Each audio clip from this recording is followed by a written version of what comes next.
아, 네. 오늘도 예배하는 신림교회에서 예배하는 우리 모든 가족들의 예배를 하나님께서 기뻐 받으실 줄 믿습니다. 제가 얼마 전에 예언을 했죠. 곧 시원해질 때가 올 거라고. 바로 오늘 보니까 어김없이 시원해진 때가 오는 것 같습니다.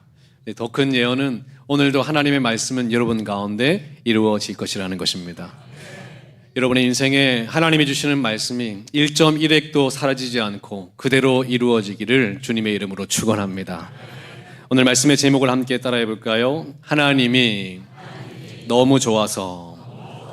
다시요. 하나님이 너무 좋아서. 오늘 이 말씀의 제목으로 함께 말씀을 나누려고 합니다. 오늘 말씀은 특별해요. 오늘 말씀은 뭐가 특별하느냐? 설교를 마치고 제가 여러분에게 질문을 할 겁니다. 그러면 여러분이 이 질문을 정확하게 답해 주셔야 설교가 끝나는 구조로 되어 있어요. 그래서 답을 못하면 어떻게 되죠? 한 번 더 하는 거예요, 설교를요. 그래서 오늘은 답을 꼭 해주셔야 되는데 제가 또 친절하게 미리 답을 말씀해 드립니다. 그래서 말씀해 주셔도 잃어버릴 수 있을까봐 적어놨어요. 바로 오늘 제목이 그것의 답입니다. 다시 한번 따라해 주시길 바랍니다. 하나님이 너무 좋아서. 제가 설교를 마치고 질문을 하면 정확한 답을 해주셔야 오늘 설교가 마친다는 것을 기억해 주시기를 바랍니다. 오늘 말씀을 전하면서 올해 우리 아이들 부모들을 초청해서 함께 엄마 아빠 손잡고 체육대회를 했어요. 기억나십니까? 부모들과 함께 시간을 가졌는데 참 너무나 좋았습니다. 이날을 제가 특별한 기억이 있는데 우리 이근우 양윤미 성도의 아들 중에 수환이라고 했어요. 수환이가 이날 유난히 저를 많이 안아주는 거예요. 한 100번 정도 저를 안아주는 겁니다. 불행하게도 저만 안아준 게 아니라 모두를 안아줬지만 수환이가 사랑이 많은가 봐요. 안아주고 그러는데 저도 그 짧은 시간에 100번 저를 안아주는 아이는 처음 본 거예요. 그 전주에는 그 유치부에 놀러 갔더니 수환이가 그 가방에서 뭘 꾸깃꾸깃 꺼내더니 아끼는 자동차를 저 하나 가지라고 꺼내주더라고요. 나누고 베푸는 걸 잘하는 것 같아요. 근데 신기하죠? 좀 아이가 안아주니까 제 마음이 어때요? 좋은 거예요. 그날 피곤하지가 않은 거 있죠. 사람이라는 게 순수한 사랑을 받으면 힘이 나더라고 보니까요. 아이가 막 저를 안아주는데 제 평생에 하루에 100번 누군가 나를 안아줬던 기억이 있나? 했더니 처음인 것 같아요. 여러분은 어떻습니까? 여러분 혹시 누가 여러분을 안아줍니까?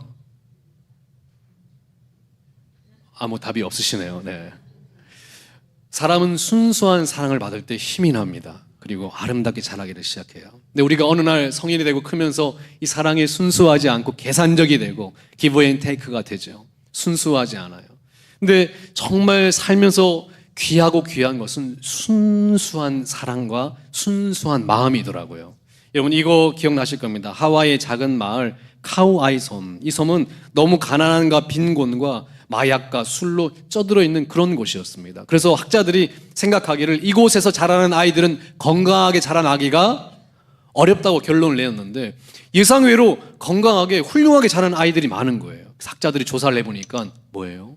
그 아이에게 공통점이 있는데, 건강하게 자란 아이들의 공통점이 있는데 누군가 한 명이라도 그 아이를 순수하게 사랑해 준 사람이 있더라고 하는 겁니다. 이 순수한 사랑이 너무나 귀해요. 저는 오늘 함께 예배드리는 저희 신림 공동체가 서로를 순수하게 사랑해주는 하나님의 공동체가 되기를 바랍니다. 근데 하나님은 무엇을 기뻐하실까? 예배할 준비하면서 하나님은 무엇을 기뻐하실까 생각해 보니까 하나님이 뭐가 필요하시겠어요? 우주 만물이 하나님인 것이고 모든 것이 하나님의 찬양인데 우리의 찬양이 필요하실까요? 하나님은 천군 천사의 찬양을 들으시는 분인데 우리의 목소리가 뭐가 필요하시겠냐고요. 우리의 예배요? 하나님은 천사들이 매일 예배 드리는데 우리의 예배가 뭐가 그렇게 대단하겠냐고요. 그런데 하나님이 구하시는 게 있어요. 우리에게 순수한 마음이에요. 하나님도 우리의 순수한 마음을 받으시고 기뻐하시는 분이시더라고요. 그래서 오늘 예배를 준비하면서 하나님, 저희 신림교회도 하나님 앞에 순수한 예배를 드리는 교회가 되게 하여 주시옵소서. 예배 드릴 때에 우리는 하나님, 제가 오늘도 은혜 받기를 원합니다 하는 마음으로 오지만 사실 예배는 여러분이 받는 예배가 아니라 누가 받으시는 예배예요? 하나님이 받으시는 예배잖아요. 여러분이 감동받는 예배 너무나 중요하죠. 하나님이 여러분에게 주시는 분이시니까. 그런데 더 중요한 것은 하나님이 감동받으시는 예배가 더 중요하다라는 얘기입니다. 저는 저희 신림교회가 하나님을 감동시키는 예배를 드리는 교회가 되기를 바랍니다. 너희들 왜 오늘 예배하냐 물으면, 주님, 저 오늘 하나님께 정말 하나님이 너무 좋아서 주님을 찬양하러, 하나님이 너무 좋아서 주님을 예배하러 왔습니다. 하나님 순수한 마음을 받아 주옵소서. 이 고백이 저와 여러분의 고백이 되기를 바랍니다. 그래서 오늘 말씀의 주인공이 있는데, 바로 하나님께 순수한 마음을 드렸던 사람, 순수하게 하나님을 예배했던 사람, 하나님을 감동시켰던 사람, 그래서 하나님께 그 누구보다 더 많은 축복을 누렸던 사람, 그 사람을 소개하려고 합니다. 바로 다윗이라는 사람입니다. 이 다윗은 이스라엘 백성들 중에 가장 존경받았던 사람이고요, 가장 하나님께 사랑을 많이 받았던 사람이고, 가장 하나님께 많은 축복을 누렸던 사람입니다. 다윗이 어떻게 이렇게 사랑과 축복을 누린지 아십니까? 오늘 설교 시간에 그 다윗의 놀라운 인생의 비결을 말씀드리려고 합니다. 오늘 이왕 처음에 답을 말씀드린 것처럼 오늘 또 처음부터 말씀을 드릴게요. 잘 들어보세요. 다윗이 전혀 다른 인생을 살았던 이유가 바로 이것입니다. 따라해 볼까요? 마음의 동기. 좀 어려운 말인데요, 마음의 동기, 이것이 다윗이 전혀 달랐던 인생을 살았던 비결입니다. 다윗이 처음 왕으로 들었을 때 다윗 전에 왕이 한 명 더 있었습니다. 누구였죠? 사울 왕이었어요. 사울 왕이 전쟁도 잘하고 사람들에게 인정도 잘 받고 예배도 열심히 드리고 그런 왕이었습니다. 그런데 어느 날 전쟁을 하는데요, 예배를 드려야 되는데 제사장이 오지 않는 거예요. 그래서 누가 예배를 드려버리죠? 사울이 기다리지 못하고 그냥 예배 드리고 전쟁 나가버립니다. 그래서 나중에 선지자가 와서 꾸짖었더니, 아니 지금 사람들이 전쟁 전에 다 준비하고 있는데 내가 우물쭈물하면 사람들이 나를 뭘로 보겠냐고, 그냥 대충 예배 드리고 나가야지. 사울의 마음의 중심에 뭐가 있었어요? 그동안 예배도 잘 드리고 전쟁도 열심히 하고 하나님의 백성들도 잘 섬겨서 하나님을 위해 하는 줄 알았더니, 사실은 사람들이 나를 박수 쳐주고 사람들이 나를 인정해주고 이런 재미로 하다 보니까 하나님께 예배하는 것을 꾸짖었더니 사람들이 나를 뭘로 보겠냐고, 사람들이 나를 뭘로 생각하겠냐고 이러면서 예배를 온전히 드리지 못한 것은 뒷전에 두니까 하나님이, 사울은 내가 쓰지를 못하겠다. 그의 마음에는 내가 없어. 사람들에게 인정받고 박수받는 것을 좋아하는, 겉모습은 예배하고 겉모습은 주를 위해 뜨겁게 살아가는 것 같아도 그 마음의 중심에는 내가 없어.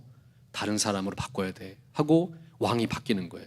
그러면서 사무엘 선지자한테, 내가 보는 것은, 사람들은 외모를 보지만 겉모양을 보지만 내가 보는 것은 뭘 봐요? 마음의 중심을 본다는 거예요. 내가 보는 것은요, 이 중심, 이것이 무엇이냐? 그 일을 무슨 마음으로 하느냐, 이것입니다. 나는 무슨 마음으로 하는가, 이거를 보는 거야. 사람들은 그가 열심히 하면 열심히 있는 사람이구나, 그가 예배에 빠지지 않으면 예배를 잘 드리는 사람이구나, 이렇게 생각하지만 나는 무슨 마음으로 드리는가, 이것을 가장 중요하게 여기는 사람이야. 그런데 다윗은 바로 그 마음이 내 마음에 맞아 하고 다윗을 세우는 겁니다. 그러니까 하나님은 마음의 동기를 보는 거예요. 어떤 마음으로 하느냐, 왜 그 일을 하느냐, 이것을 가장 중요하게 여기시는 분입니다. 이 동기라는 것은 영어로 motivation, 중국어로 찾아보니까요 똥지, 일본어로는 또끼, 프랑스어로는요, 집에 가서 찾아보시길 바랍니다. 동기, 하나님이 가장 중요하게 보는 중심, 어떤 마음으로 왜 그 일을 하느냐, 이것을 가장 중요하게 보신다고 하는 겁니다.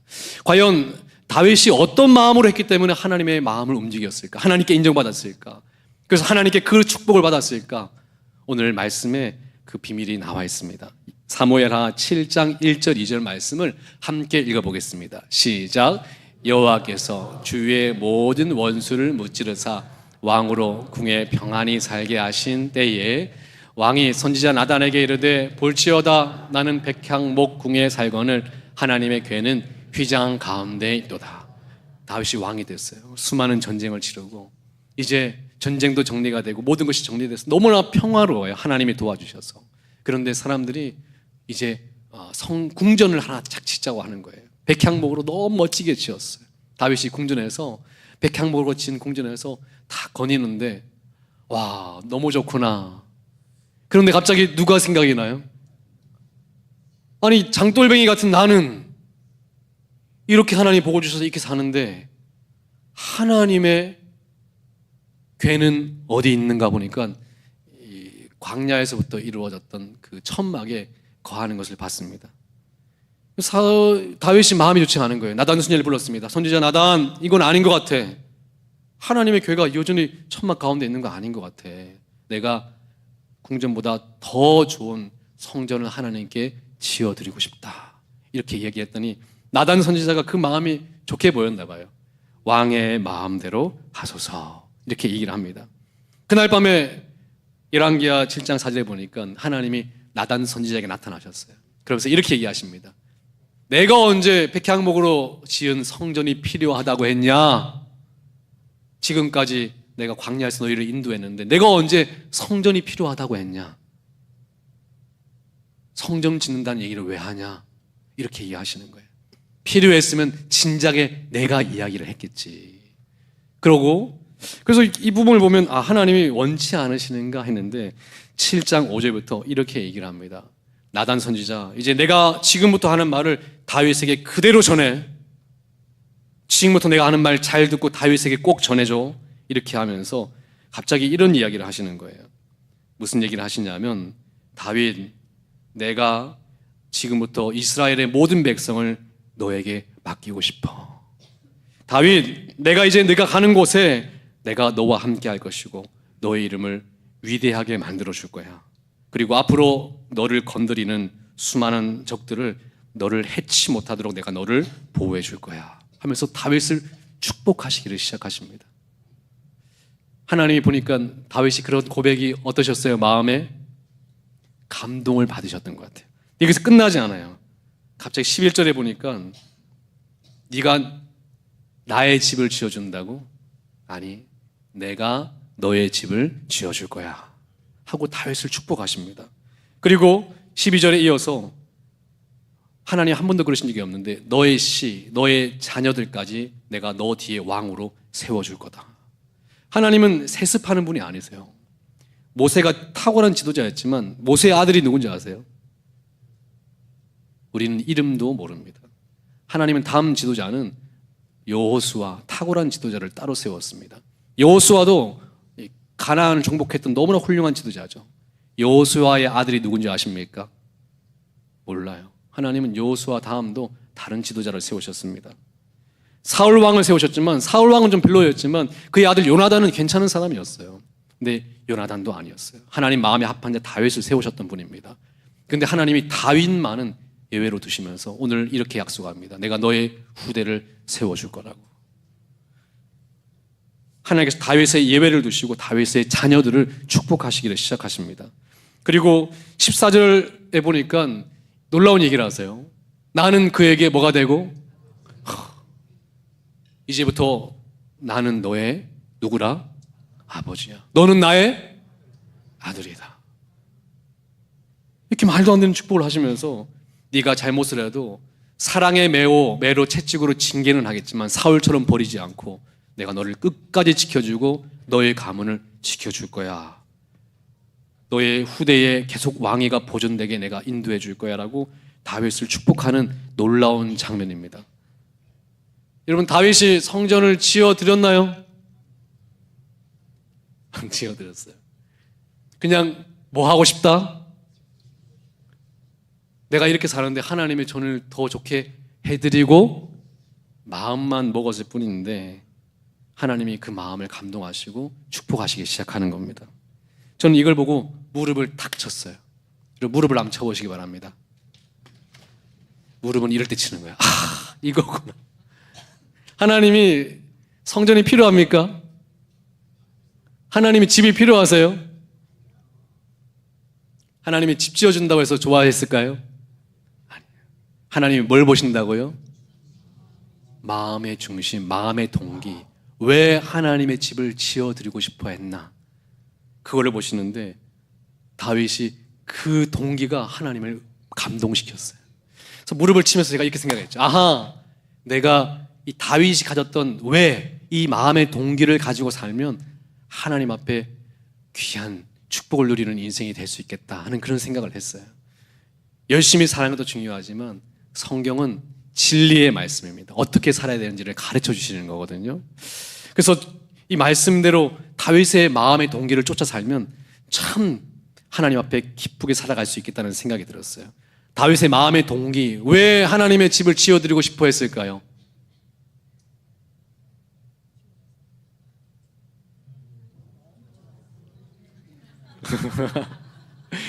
아주 똑똑하시네요. 네. 정답을 오늘 미리 말씀드리고 했죠. 다윗이 하나님을 너무 좋아하니까. 여러분, 사랑하는 사람이 있으면, 여러분 맛있는 걸 먹고 있으면 누가 생각이 나요? 내가 아내를 사랑하면 맛있는 걸 먹으면 누가 생각이 나죠? 아내가 생각. 우리 마정훈 목사님 누가 생각이 나요? 네, 맞습니다. 생각이 나요. 남편을 정말 사랑하는 사람은 예신 목사님은 누가 생각나요? 마치 짜고 치는 고스톱 같네요. 네. 정말 사랑하는 사람이 생각나요. 좋은 곳에 가면 사랑하는 사람하고 같이 왔어야 되는데 자녀를 사랑하는 사람은요 자꾸 자녀를 생각이 나요. 그래서 맛있는 거 먹으면 싸가가지고 누굴 먹이고 싶어요? 자녀들 먹이고 싶잖아요. 부모님을 너무 사랑하는 사람은 자꾸 부모님이 생각나요. 이 좋은 곳에 부모님을 모시고 와야 되는데 좋은 거 먹으면서 부모님께 싸다 드려야 되는데 이런 생각이 나거든요. 사람은 사랑하는 사람이 있으면 자꾸 그 사람이 생각나는 거예요. 좋은 곳을 누리면요. 다윗은 궁전을 짓고 너무 좋다 했을 때 가장 먼저 누가 생각났어요? 하나님이 생각났어요. 하나님이 보시고 네가 가장 사랑하는 사람이 누구구나? 나구나. 가장 먼저 하나님을 생각했던 그 다윗의 마음에 하나님이 감동을 받으셨어요. 성전을 짓지도 않았어요. 그런데 그 마음이 너무나 하나님이 기뻐서 다윗을 막 축복하시기 시작하는 거예요. 약속하시기 시작하는 겁니다. 여러분, 오늘 예배 왜 오셨습니까?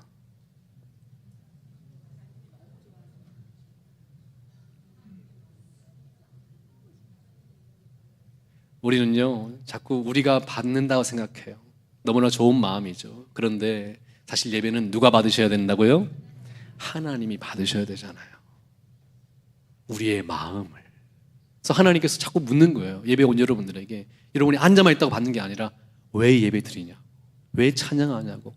왜 아침부터 와서 성가대를 연습했냐고 하나님이 물으실 때 하나님이 받으시기 원하시는 것은 무엇이라고요? 마음이라고요. 마음. 사람들이요 다 하나님 이것 주세요 저것 주세요 할 때 다윗은 조금 달랐어요. 하나님, 저는 하나님이 주시는 것도 좋지만 저는 누가 좋아요? 하나님이 너무 좋아요 하고 하나님이 했더니 주님이 너무 감동되는 거예요. 하나님의 마음을 알아주는 마음, 하나님을 생각하는 마음. 따라할까요? 하나님을 생각하는 마음. 그 마음이 네가 나를 생각해 주다니 너무나 그 마음이 기쁘고 하나님이 고마웠던 거예요. 가장 먼저 하나님을 생각해 준 것이요. 여러분, 사도행전 13장 22절에 하나님이 그래서 다윗을 이렇게 평가했습니다. 우리 함께 읽어보겠습니다. 시작. 패하시고 다윗을 왕으로 세우시고 증언하여 이르시되 내가 이새의 아들 다윗을 만나니 내 마음에 맞는 사람이라 내 뜻을 다 이루리라 하시더니. 다윗이 누구의 마음에 맞았다고요? 내 마음에. 너는 내 마음을 알아주는 사람이야. 아무도 내 마음을 헤아려 주시지 않았는데 아무도 내게 그 마음을 주는 걸 생각하지 않고 이거를 달라고만 했던 사람인데 너는 나에게 주고 싶어하는 내 마음을 알아줬던 사람이야. 내가 너를 통하여 뜻을 이루어 나가리라. 하나님께서 약속을 해주시는 겁니다. 저는 이것이 너무나 감사했어요. 그런데 더 놀라운 거는요, 이 다음 구절에 너무나 놀라운 구절을 만났습니다. 저는 이 구절을 또 보면서 무릎을 탁 쳤어요. 이거구나. 함께 읽어볼까요? 시작. 하나님이 약속하신 대로 이 사람의 후손에서 이스라엘을 위하여 구주를 세우셨으니 곧 예수라. 하나님께서 다윗에게 약속하셨죠. 너의 너의 후대를 내가 영원토록 세워줄 거라고. 그래서 다윗의 씨를 통해서 누구를 보내주셨어요? 메시아를. 다윗 아들들이 다 잘했을까요? 그런데 하나님은 왜 계속 대를 이어서 세워주셨을까요? 약속하셨거든요. 하나님이. 누구에게요? 다윗에게. 저는 이것이 너무나 감동이 되는 겁니다. 그 약속이 바로 누구세요? 예수 그리스도였습니다. 하나님이 약속하신 것. 하나님을 가장 사랑한 순수한 마음을 드렸던 사람에게 약속하신 그 바로 약속이 바로 우리에게 보내주신 예수 그리스도였습니다. 여러분은 왜 요즘에 장로, 권사, 집사 직분을 감당하고 왜 교회 헌신하고 왜 성가대로 찬양대로 주방에서 성교회로 속회로 봉사하고 헌신하십니까? 왜 토요일마다 나와서 전도하세요? 목사님, 주님의 명령이잖아요. 예배 주일에 빠지면 안 되잖아요. 너무나 좋은 마음이에요. 그런데요, 더 중요한 게 있어요. 하나님은 뭘 받으신다고요? 순수한 여러분의 하나님을 향한 마음을요. 역대상 29장 17절에 보니까 하나님께서 다윗에게 성전을 짓지를 못하게 하셨습니다. 다윗이 갑자기 이러는 거예요. 나의 하나님이여, 주께서 내 마음을 감찰하시고 정직을 기뻐하시는 줄을 내가 아시나이다. 내가 정직한 마음으로 이 모든 것을 즐거이 드렸사오며 중에서 나에게 성전을 짓지 못하게 하셨지만 준비라도 하고 싶어요. 근데 주님 제 마음을 아시죠? 저는 요만큼이라도 누군가에게 인정받고 싶거나 누군가에게 박수를 바라는 마음이나 사람들이 나를 알아줬으면 하는 그런 마음이 아니라 저는 뭐든지 뒤에서 이름도 없이 빛도 없어도 괜찮은데 주님을 위해서 뭐라도 하고 싶어요. 주님, 저는 이것이 너무나 즐겁습니다. 이렇게 고백을 드렸더니 너무나 감사해요. 저는 이번 주에도 강단 공사를 하는데 성도님들이 그 공사팀이 아닌 성도님들이 자꾸 와가지고 막 자꾸 저거 뭘 돕겠다고 하시는 거예요. 저희 철거도 다 성도님들이 오셔서 하셨거든요. 그런데 그분들이 바쁘신데 왜 오셔서 다 이걸 하시나 했더니 그분들의 얼굴의 표정이 어때요? 밝아요. 좋아요. 주님을 위해서 하는 것이 억지가 아니라 밝고 좋아요. 그래서 월요일 날에도 철거하고 밥 맛있는 거 먹었냐 했더니 짜장면 먹었대요. 짜장면. 너무 좋대요. 저는 이걸 보면서 저희 신림교회가 하나님이 축복하시는 교회가 되겠구나. 왜냐하면 왜 하는 거예요? 너무 좋아서. 그 하나님의 마음을 받으시겠구나 이런 생각이 들었어요. 목회자로서 가끔 이런 생각이 듭니다. 저는 목사니까 이렇게 할 수 있잖아요. 헌신할 수 있잖아요. 성도님들은 그렇게 할 수 없잖아요. 솔직히 그냥 주일만 드리고 이렇게 할 수도 있잖아요. 그런데 저희 성도님들은 어떻게든 예배를 드려보려고, 어떻게든 기도의 자리에 참석해 보려고, 어떻게든 헌신해 보려고 애쓰고 노력하는 그 한 걸음 한 걸음이 어떻게든 뭐라도 해보려고 하는 그 마음들이 너무나 귀한 거예요. 왜 이렇게까지 하시나 생각을 해보니까 답이 나왔어요. 왜 이렇게까지 하죠? 하나님이 너무 좋아서. 그것이 다윗이 하나님 앞에 특별한 축복을 얻었던 놀라운 비결의 마음인 줄 믿으시기를 바랍니다.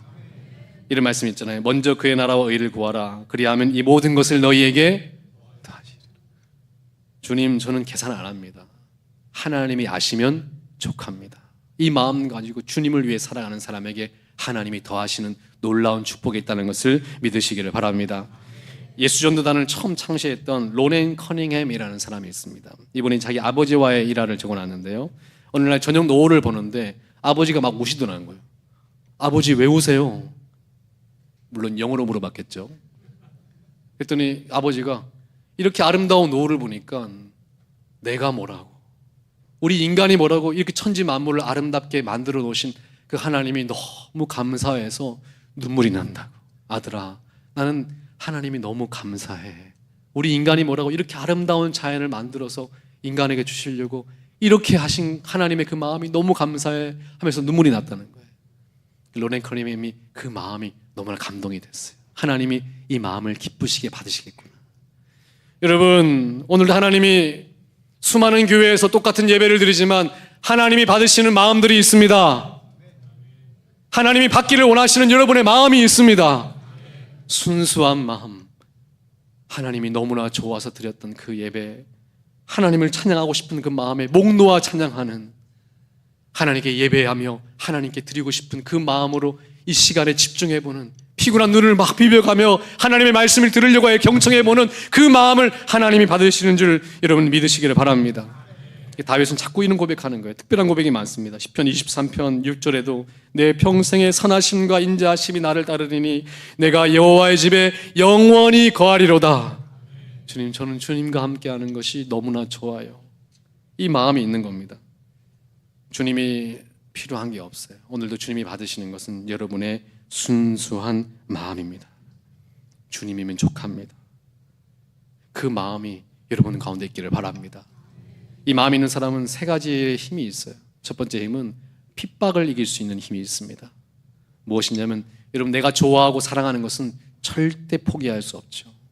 주님을 진짜 사랑하는 사람은 주님의 사명을 끝까지 포기하지 않고 감당하는 거예요. 왜냐하면 내가 그것을 사랑하고 좋아하면 포기할 수가 없거든요.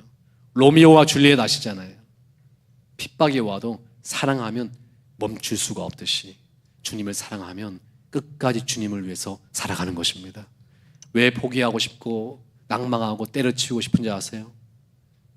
마음이 없기 때문에 그래요. 주님께서 뭘 보신다고요? 마음을 보시는 거예요. 마음을.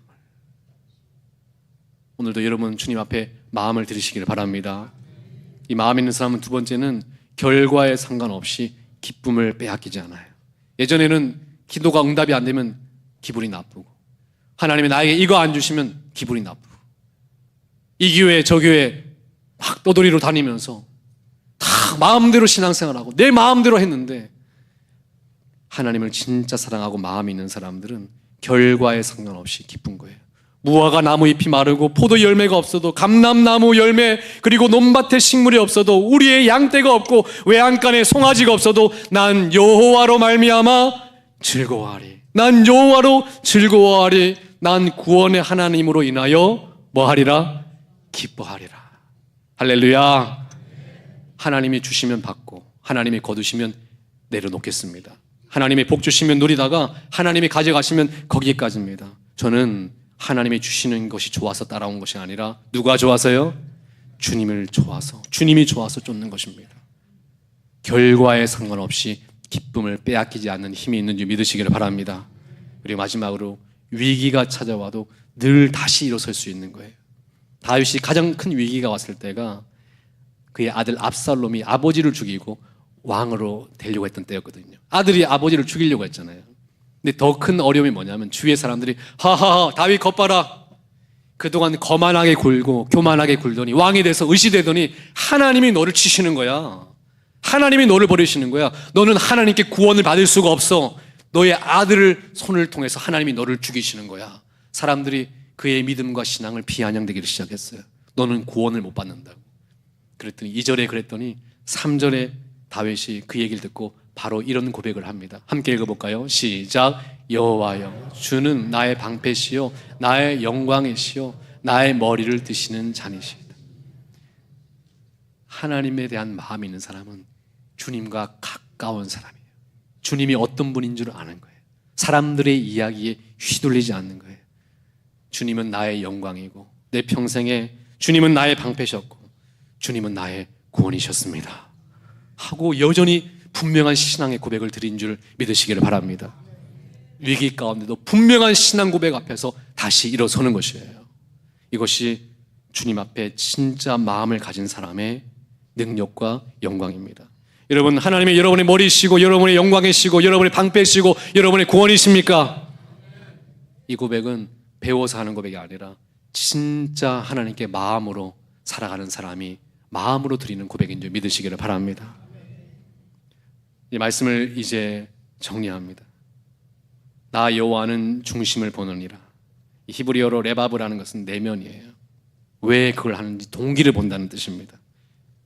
나 여호와는 네가 무엇을 하느냐가 아니라 네가 그것을 왜 하는지를 보느니라.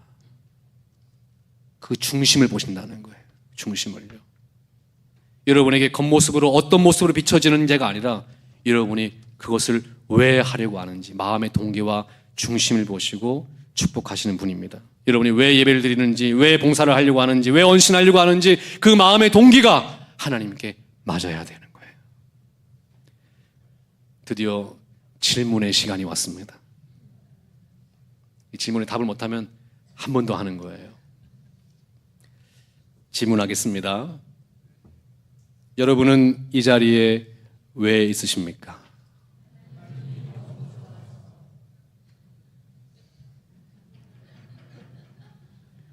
정답입니다. 그것이 다윗이 하나님 앞에 특별한 인생을 살아갔던 비밀입니다. 여러분의 것이 되시기를 축원합니다. 기도하겠습니다. 하나님,